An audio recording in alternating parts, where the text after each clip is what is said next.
honest with you, visualization helped save my life. Now, I was a child, right? And my mother, she passed away when I was 9 years old. I never met my birth father. My stepdad, he couldn't take care of me. He was on drugs. My mother was on drugs. So I was basically an orphan. My mother's parents didn't want me. So a neighbor took me in. Okay, make a long story short, I'm not going to go into details in this video, but a neighbor took me in. I was basically an orphan. I didn't go into foster care, which was a blessing at that time. But we didn't call it visualization, of course, back in the day. We called it daydreaming. We still do call it daydreaming, but it's when you envision something. You envision a different life. At that time, I was envisioning a different life. I was envisioning something different, somewhere different.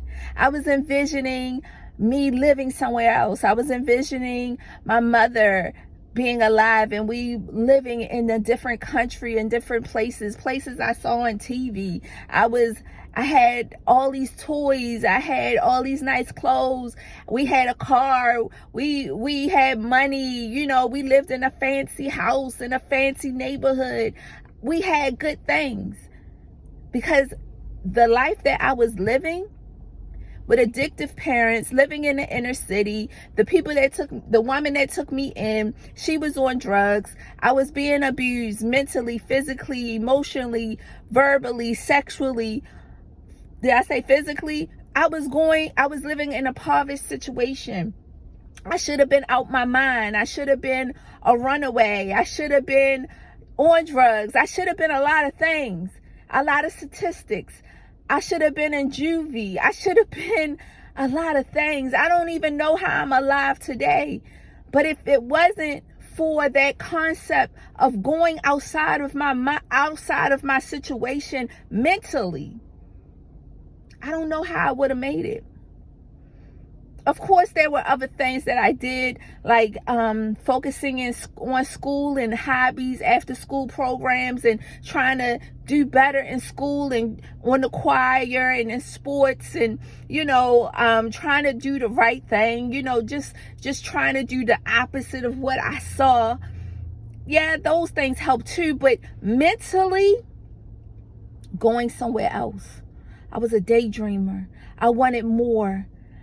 So yeah, I was called names, being bougie, being stuck up, and doing, being a nerd and all those things. I was called all those things, but at the time, yeah, it bothered me at times, but deep down inside, I didn't care because I knew it was more for me. So why am I telling this story at my big age of 50 to mostly women that's around my age that's watching this video? It's that daydreaming, visualizing will help you transform your life. Imagining and thinking and putting your mental somewhere else other than your current situation. Envisioning yourself being and doing the things that you really truly want and desire will put you in a different space, in a different place. No, I didn't get my mother back, right? My mother didn't come back from the dead and we living somewhere else. No, that didn't happen. But I became a different person. I didn't become my environment. I wasn't a statistic. I didn't go to jail. I didn't go to juvie. I wasn't on drugs. I wasn't a teenage mom, right? I wasn't a statistic.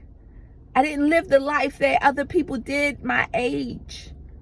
I didn't become what my environment said I should have been.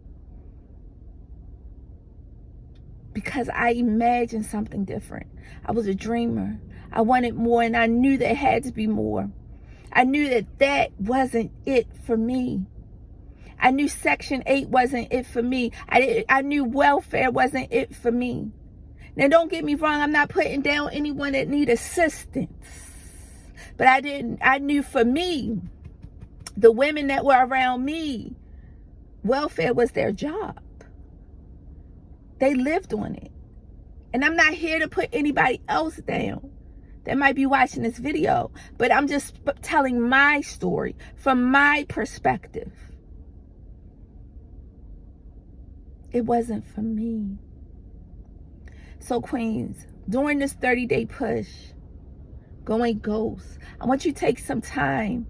I know you wrote down the goals you want to set in these 30 days, but I want you to start visualizing and seeing yourself accomplishing those goals, seeing yourself after the goals, how you going to look, who you are, what you're going to look like, how you're going to feel, what you're going to be doing once you accomplish those goals. Because you need to put it in your psyche. You need to see yourself doing and being and feeling happy. This has been another message from your 30-day push going ghost. Let's go. I am your self-love and transformational coach, Coach Corinthia. Make sure you join me for these videos. I have created hopefully by now I created a playlist. I'm talking to the future me. Hopefully by now I created a playlist. Check out the playlist